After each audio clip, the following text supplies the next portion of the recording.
Hello, welcome to the Shaman Energy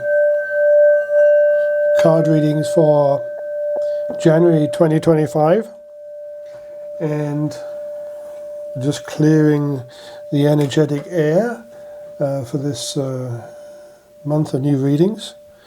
Some people have been asking about shamanism and also indirectly about Reiki. Just to start off with, shamanism is a very ancient belief system. They found remains of shaman and cave paintings going back hundreds of thousands of years. There are famous cave paintings in France, and there's also been burials uncovered in Europe and in the Middle East. And I will provide some links or some comments to that in the show notes. But shamanism covers a lot of different cultures, mostly indigenous Ainu and Japanese Shinto, and it is an important part of Eskimo, Native American, and Celtic cultures. In Korea, shamanism is considered a folk religion that is distinct from Buddhism, Taoism, and Confucianism. In Tibet, shamanism was eventually replaced by Buddhism in the 9th and 10th centuries, but it came into Tibet in the 7th and 8th centuries, and prior to that, there were basically two types of shaman. A white shaman who dealt with and communicated with beneficial spirits, and black shaman who, as you probably guessed, communicated with negative, evil, and dark spirits. So if you wanted to have your crops and your livestock be well, grow well, and be productive, you would ask for a ceremony from a white shaman. If you, on the other hand, wanted to do something malicious and evil for a neighbor, you would go to a black shaman to cast a spell. And you've got the yin and the yang in that. When Buddhism came into Tibet in the 7th and 8th centuries and eventually became the dominant religion in the 9th and 10th centuries, the Buddhists, as you probably recognize, have saffron robes, and from those saffron robes came yellow shaman. When the Buddhists came into Tibet, they brought reading, writing, study, a monastic lifestyle. They built monasteries and worked with the local population, which brought them into connection with shaman. Shaman who adopted Buddhist teachings as well as continuing to practice shamanism became yellow shaman, and they would use Buddhist terminology, and even wear Buddhist clothing in the as they ministered to their tribes or their villages. Black shaman would not yield to this type of activity or change, and they were persecuted, and that's where we get white, yellow, and black shaman. The reason for bringing this up is that the founder of Reiki, Dr. Yusui, studied in Tibet in various monasteries. He learned Sanskrit, and he would read the original Buddhist manuscripts, and from that we get Reiki, which he introduced into Japan in the late 19th century, and then after World War II, many characteristics of Japanese culture became part of modern Western culture, and that's where Reiki comes into play. And there are many different types of Reiki, and I follow the Yusui Sheiki Ryo Tibetan Reiki, and of course Tibet, shamans, Buddhism, white shamans, black shamans, yellow shamans. That is where I get my connection, and that is what I'm attuned to, is ultimately a form of Tibetan shamanism. So let's get on and look at the card readings for the first month of January 2025, and the first week is going to be... So let's look at the Shaman Energy for the week starting January the 13th, 2025.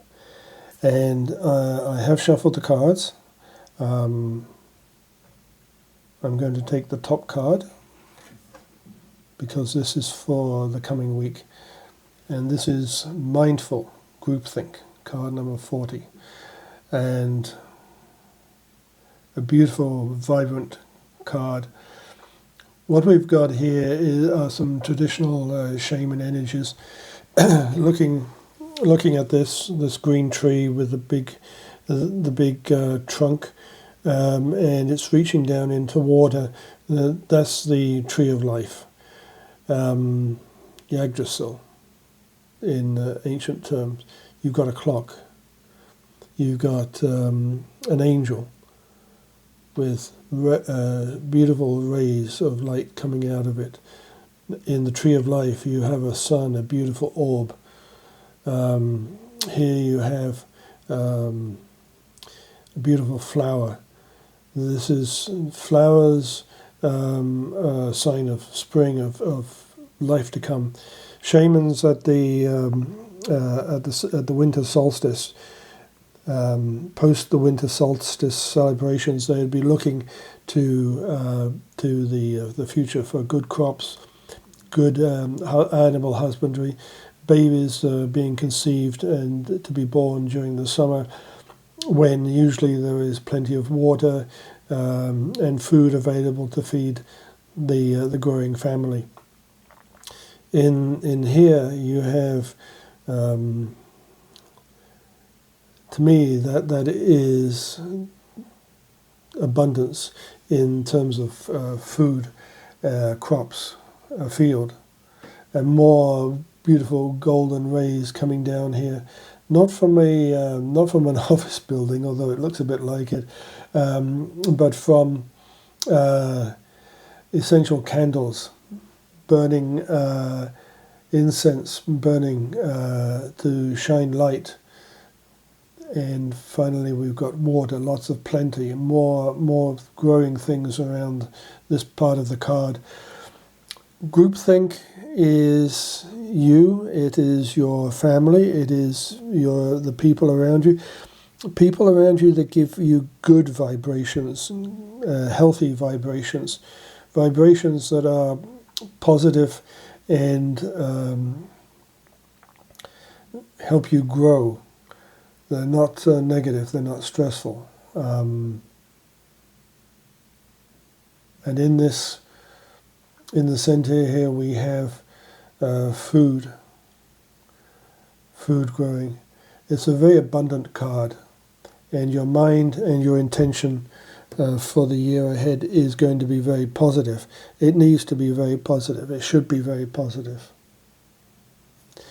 Now, as we've got the tree of knowledge, Yggdrasil, we've got time, we've got lots of growing things, and the shaman would be seeing this card, would be looking forward to spring, when trees are getting their greenery back, and we're at quarter to 12 there. So let's take the fourth card, because April would be the fourth card. And we have hollow bone, teachability. There's two aspects to teaching.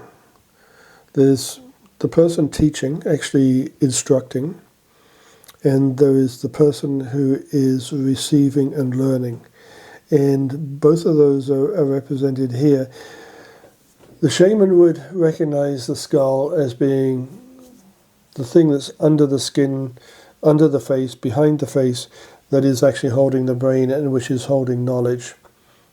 And the path from the skull is filling up a bowl here with thoughts, and feathers are indications of spirit and angels and guides.